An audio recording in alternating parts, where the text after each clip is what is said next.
Welcome. I'm Yvonne Davis, and today is Saturday, October 24th. So, we're going to be talking about the election chart today. And before we get started, I just want to let everybody know that we had another really wonderful group Zoom meeting with my patrons, and we're going to do that again this coming Friday. So that will be this Friday at 4:30 p.m. Mountain Time. And if you become a patron, you're welcome to join that. And then also, we're going to schedule an election day online party. So I don't know the exact time of that yet, but I will be announcing that at some point. Okay, so if you want to become a patron, look for the link below or at the end of this video. If you need a reading, look for the link below. And I think that's everything. One more thing I want to say is if by chance you order a workshop or a reading and you don't receive an email from me, check your spam, okay? Every once in a while, email goes into spam. Or you can email me directly at admin@yvonnedavis.com. And so I always make an attempt, obviously, to respond to anyone who orders a workshop or a reading.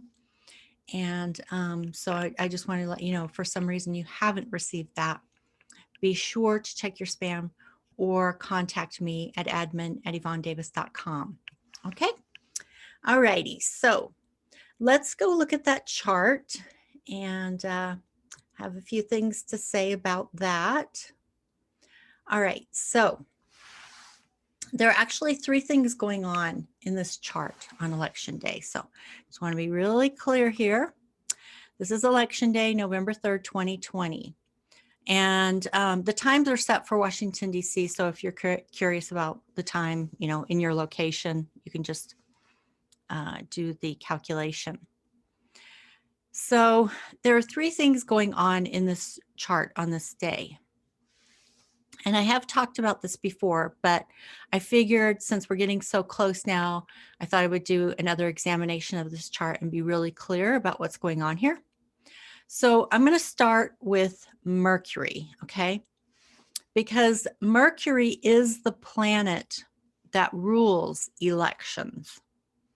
And so that's a very important planet to look at what's happening with it and what aspects it's making. And on this particular day, it is changing directions.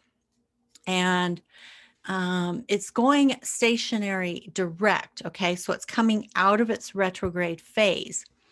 And so that might sound like a good thing, but the problem is the fact that the energy, and the effects of the retrograde are always most intense on the day it changes direction. So that would be two particular days, the day it stationed to turn retrograde, and then the day it stations to turn direct, which just happens to be election day. So the effects of the retrograde are going to actually be more intense on this day, okay, and the effects that that's going to have. So that's a problem. And, astrologers know that that's a problem, but even more importantly, you can look back and you can see that during the Gore-Bush election in I think that was 2000, they had this problem with the retrograde, with Mercury stationing direct. And so, you know what happened with with the Gore-Bush election. And I did some research, and because I wanted to know, like, how long did it take before things got resolved? And it turns out that we had to wait until December 13th. And the reason it got resolved was because Al Gore conceded on December 13th, okay? Now, he didn't have to do that as far as I know, You know, if he was pressured in any way, that was never made public. So, so as far as we know, that was a voluntary choice on his part to concede on December 13th. I mean, just consider that. That's a month and 10 days from the election. A month and 10 days. That's mind-boggling. So that's one of the reasons why astrologers think there's going to be a problem. And of course, we're looking back to the last time that happened, which was the Gore-Bush election. And then you see some other things happening here as well. I said it in particular for 5:42 p.m. Washington, D.C., because of the fact that the moon is exactly squaring Neptune. So I just wanted to let you know why I chose 5:42 p.m. But let me finish explaining the issues around Mercury. Okay, so at this particular moment, when the moon is squaring Neptune exactly, the vertex is conjunct Mercury. So as I said, Mercury is the planet that rules elections, and the vertex is some kind of fated event. Okay, it's a very karmic, it's very fated. And so there's something very karmic and fated about this election as well. And we already know that. We've been talking about that for, you know, I'm sure I've been talking about it for at least a year, about the karma around issues of racism and people who experience discrimination and disenfranchisement. So these karmic issues are coming around again. So this election is very fated because it's at the center. It's an event that is at the center of this karmic unfolding. And then the other issue with Mercury is that it's applying a square to Saturn. Now, in astrology speak, applying means it's moving toward an exact square. So you can see here, Mercury is at 25 degrees of Libra, 54 minutes, and Saturn at this particular moment in time is at 26 degrees of Capricorn, 23 minutes. So Mercury will, I'm sure, make an exact square to Saturn on this day, November 3rd. So basically what I'm saying is I expect it to make that exact square probably before midnight, but if it's not exactly before midnight, then it'll be shortly after midnight. It's pretty close, okay? And so, you know, so in terms of astrology, this is less than a 1 degree orb. So it's a very tight square, and it's going to be exact, you know, within 6 or 7 hours, I would say, or shortly after that. So it's very close to making an exact square. So the effects of the square, they're already in effect, okay, and they will last for a while. It won't resolve itself immediately. Now, the problem with the Mercury, I mean, Mercury's got problems by itself because it's changing directions on this day.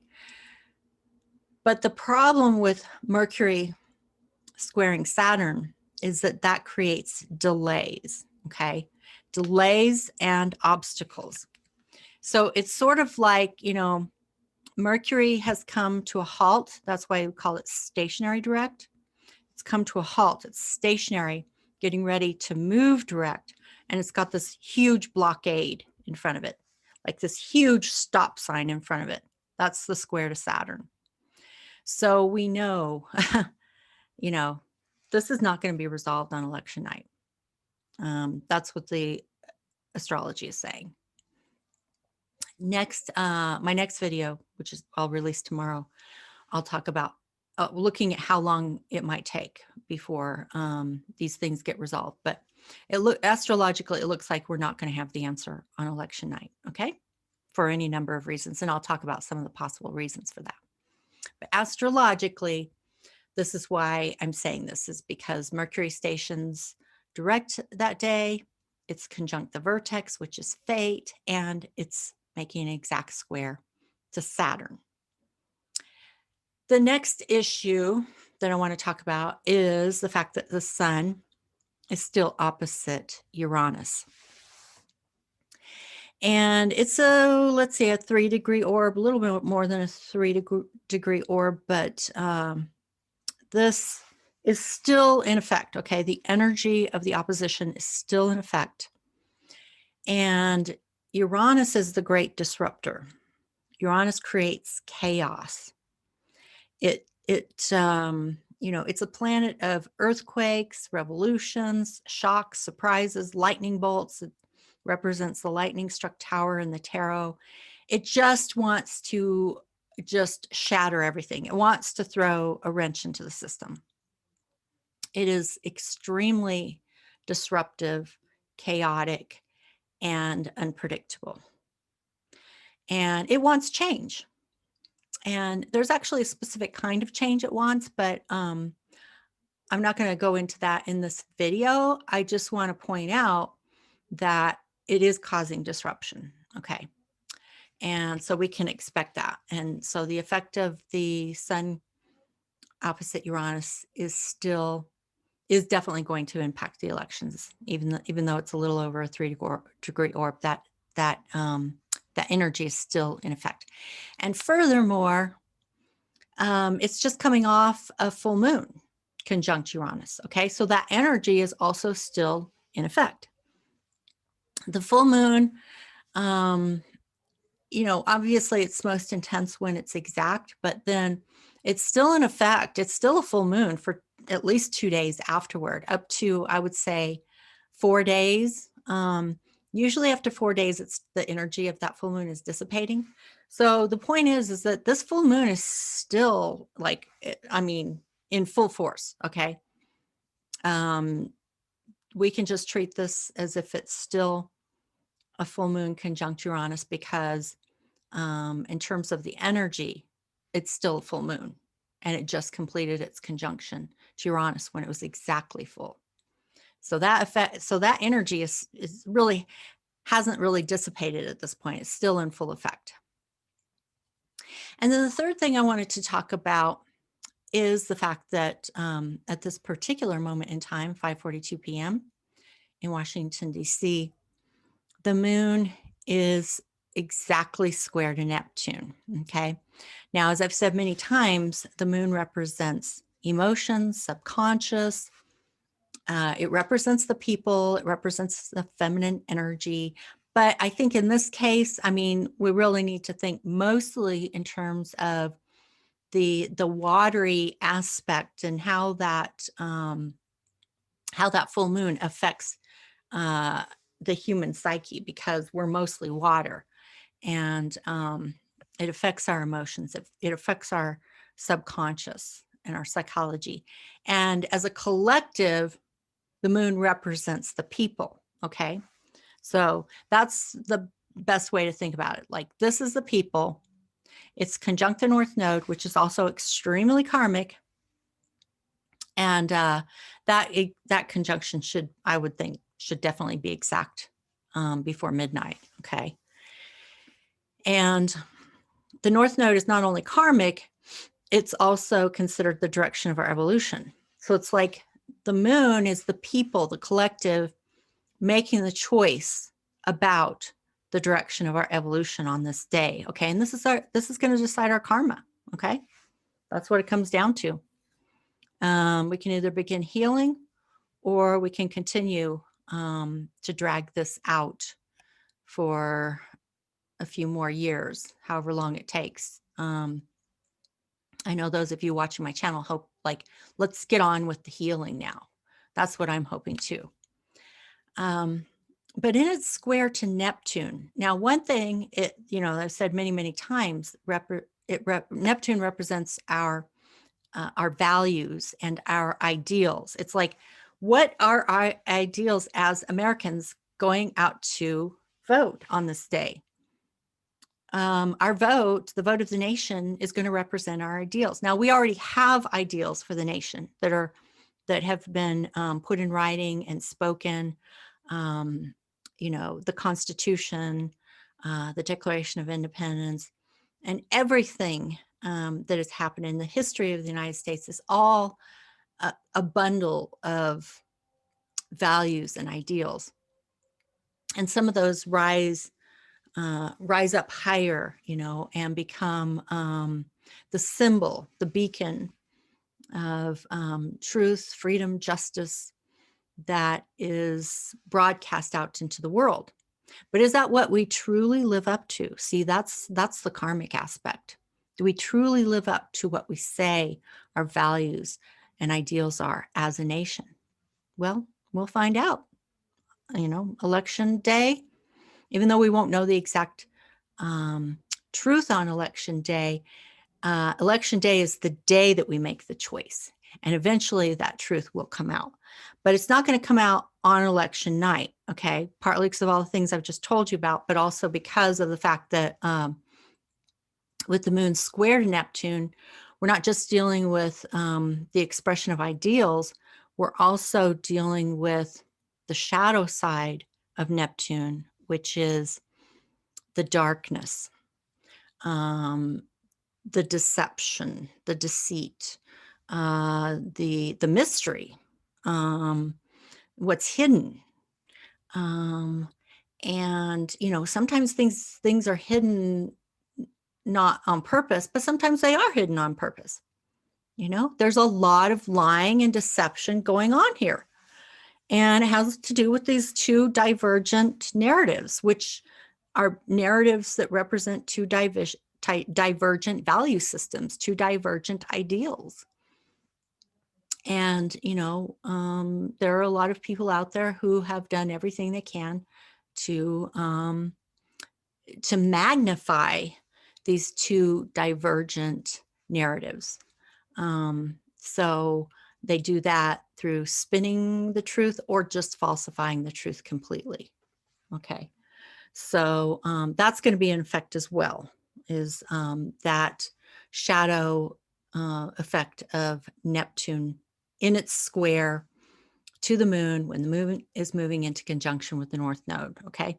So we see a lot of karmic aspects in this chart because of the fact that, like I said, our karma is coming around again, and this election is at the focal point of that. And Inauguration Day will be as well. And then I've showed you three aspects, one having to do with Mercury and its square to Saturn, and then the full moon, whose energy is still conjunct Uranus, whose energy is still in effect, and then the moon conjunct the North Node square to Neptune. So all of these things are causing delays, they're causing misinformation, confusion, disruption, chaos. So it's unlikely we're going to get the truth on election night. If some reason it turns out that one of the candidates has a clear win, which, under the circumstances looks like that would be Biden. It'd be very strange if it was Trump with, the polls the way they are right now. So if it looks like Biden actually does have a clear win, then probably what's going to happen is that Trump will not concede. And I think that's part of it, is that I don't think either candidate is going to concede on this night. And so even if there is somehow a clear win for one of the candidates, namely Biden, the other candidate, namely Trump, isn't going to concede. Okay. And he's going to do everything he can to create disruption, to create confusion, to create delays, to create obstacles. Okay. And then we'll have to deal with that. There may be calls for recounts. There may be court cases. That doesn't necessarily mean he can be successful. Okay. Those are two different things. You can call for recounts, you can call, or file court cases or whatever. You could try to take it all the way to the Supreme Court. You can do whatever is at your fingertips, but that doesn't mean you'll be successful. So it's just a delay tactic. Okay. So just keep that in mind. That's probably the way election day is going to play itself out. So like I said, tomorrow's video, I'll talk about looking at the charts moving beyond election day and see if they can tell us how long it'll take for the answers to get themselves sorted out. And not only will I do that, then in future videos, I will also talk about Safe Harbor Day, which is December 8th. It's very important because that's the day they choose the delegates for the Electoral College. And then I'll talk about the new moon eclipse on December 14th, which is the day that the delegates cast their votes in the Electoral College. And then I will talk about January 6th, which is the day that the Senate records those Electoral College votes into the record, which makes it official. And then, of course, Inauguration Day, and then beyond. So there's still, this isn't going to be resolved, unfortunately, on Election Day. No matter what happens, we still have to deal with this incredible alignments on Inauguration Day. So this won't be over, okay, until it's truly, truly over. And I'm going to give you the lay of the land and the timing and, everything that's coming so that you can know what to expect and get yourself ready and prepared. All right, so that's it for today. So thank you for joining me. And thank you for liking this video and sharing with friends and family. And as always, if you haven't yet subscribed, please click on the little red box there down there in the corner and subscribe to my channel. Ring the bell for notifications. We've got lots of important videos coming up. And, if you want to be a patron and be a part of those group Zoom meetings, then definitely look for the link below or at the end of this video. And if you need a reading, look for the link below. And I think that's basically it. So, of course, as always, if you're willing to share this with friends and family and on social media, I really appreciate that, getting the message out, building this community. And also feel free to leave your comments below. Okay, so that's it for today, and I will see you again tomorrow. Bye-bye.